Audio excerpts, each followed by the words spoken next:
Good morning mga guys! Banding ng magkakapatid to farm. Nag-uumpisa nang tumakbo ang aming mga motor mga guys. Pero syempre, nag-aantayan kami. Nandun pa yung ibang kapatid ko sa likod. Sa huli. Sa huli pala. Ay, sa huli. Siyempre, aantayin namin dito mga guys. Para sabay-sabay kaming umakyat doon. At ito na yung pinakamahirap sa lahat guys. Yung maglakad ka paakyat sa bundok. Sadiin ka na, hindi ka makita. Sino ako? Oo. Hi. Sobrang liwanag ni Haring Araw guys, kaya hindi ko na makikita yung mga binibidyo ko sa mga kapatid ko. Yan, hirap na hirap siya oh. Ultimo motor man nga guys, kung napapansin nyo, sobrang hirap paakyat. Nanay, tabang. Maganda yung daanan, rough road.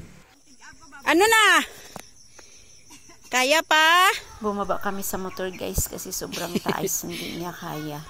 At hanggang makarating kami sa pinakataas na guys, nilakad na lang talaga namin to kasi sobrang lagkit na ng mga lupa. At ito na yung nakikita natin guys sa taas, overlooking, napakaganda.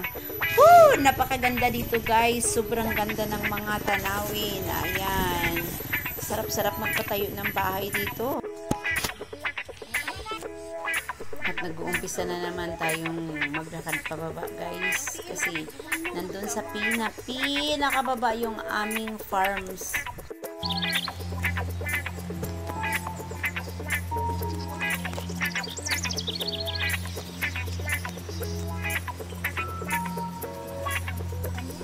Sobrang na-amaze ako mga guys sa lupa na kung saan kami lumaki kasi nung pag-alis namin dito wala talaga ako nakikita ng mga tanim-tanim na kulay ng mahal dito guys. Ang liliit pa ngayon, mapapansin nyo, sobrang madilim na, madami na mga mga rubber tree, kaya nakakagulat talaga pagbalik namin na ganito na kami.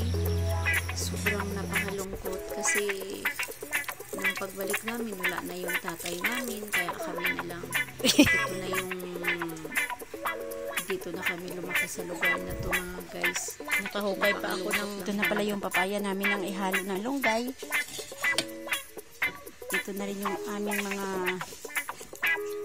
seasoning. Kompleto ricado na mga guys. Aming manok.